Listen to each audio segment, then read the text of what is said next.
स्वामी जी, अब ज़रा एक और विषय जिस पर हमने शुरुआत में बात की थी थोड़ी, बच्चों का जो फ्लैट फुट का मामला है।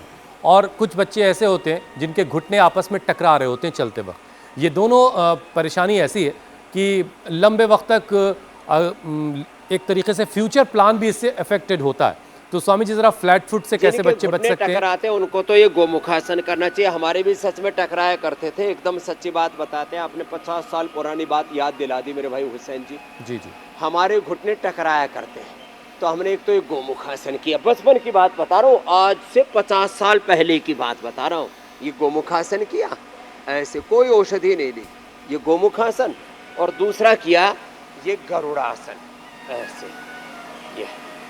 ये हम बचपन से करते आए और इसीलिए अभी 1 सेकंड में हो जाता, बिना हाथ लगाए ऐसे ही कर लेते हम, ऐसे ऐसे। ये बचपन के अभ्यास का कमाल। और पहले हमारे घुटने रहते थे देखो ऐसे, यूं। अब देखो एकदम ये। और फ्लैट फुट देखो, ये कर्व है ना, ये बहुतों के कर्व ही नहीं रहता ये। तो हमने क्या किया, बचपन से ताड़ासन किया। तो जो ताड़ासन करेंगे, फ्लैट फुट, ड्रॉप फुट, और फिर कई प्रकार के पैरों में नसों की कमजोरी, फिर वेरिकोज वेन्स और पूरा नाड़ी तंत्र, फिर धीरे धीरे पूरा स्केलेटल सिस्टम, कंकाल तंत्र कंगाल हो जाता है। तो ऐसे ये 100 बार तक। तो स्वामी रामदेव हर तरह का टकराव खत्म करते हैं, घुटनों का फिर टकराव भी दौड़ खत्म लगाएं, होगा, और दौड़, लेकिन बीमारियों से टकराव जारी है और आखिरी वक्त तक जारी रहेगा। और फिर उल्टी भी दौड़, ऐसे सामने पीछे, बैक रनिंग। सुबह सुबह अभी भी करके आया हूँ, ये कपाल भाती के साथ। एक चीज स्वामी जी और है इसमें, बनियन फुट। अब इसमें पैर के अंगूठे की हड्डी बढ़ जाती है और कई बार लोगों का अंगूठा थोड़ा सा मुड़ा हुआ, थोड़ा सा तिरछा सा होता है। अब ये परेशानी ज़्यादातर लड़कियों में देखी जाती है और इसकी एक बड़ी वजह हाई हील है। तो ज़रा बनियन फुट से कैसे बचा जा सकता है, या उसका कोई उपाय बता दें, जिनको हो गया वो कैसे ठीक करें? ये जो यहाँ हड्डी बढ़ती है और ऐसे ट्विस्ट सा हो जाता है ये अंगूठा, उसके लिए एक तो ये करें। और सुबह उठ करके जो हमने बताया ना, गोधन अर्क, गजब है साहब। किसी के यहाँ की हड्डी, अंगूठे की हड्डी यहाँ की बढ़ जाती है, किसी की एड़ी बढ़ जाती है, किसी के टखने की हड्डी बढ़ जाती है, किसी की कोहनी। एक जो है हमारे सन्यासी आए, बड़े ठोड़े तगड़े 6 फीट के, संपूर्णानंद, इतनी मोटी सूजी हुई।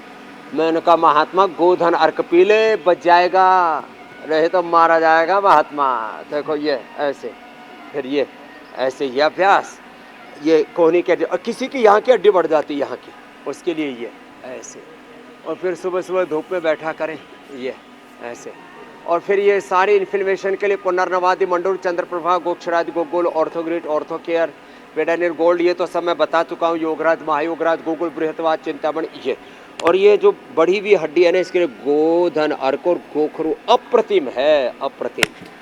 और कपाल भाती प्राणायाम, एक माता सुबह बता रही थी, कपाल भाती तो कमाल भाती है बाबा।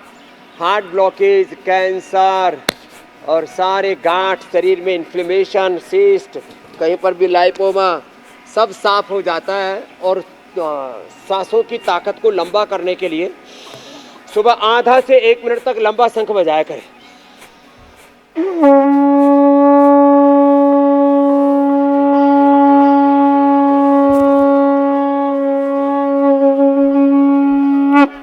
ऐसे लंबा शंख बजाने से पूरी प्राण शक्ति प्रबल हो जाती है।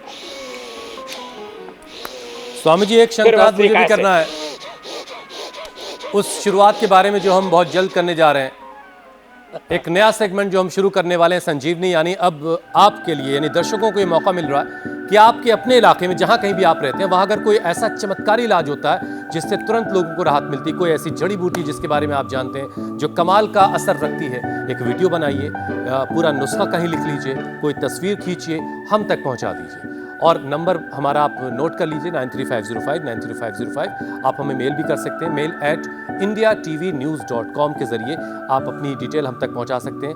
और अगर स्वामी जी ने आपके बताए हुए नुस्खे को एंडोर्स कर दिया, तो सोचिए आपका वो नुस्खा जो आपके शहर तक अभी सीमित है, पूरा हिंदुस्तान उसे जानेगा, आपके नाम के साथ जानेगा। स्वामी जी अब आपसे इजाज़त लेने का वक्त हो गया है।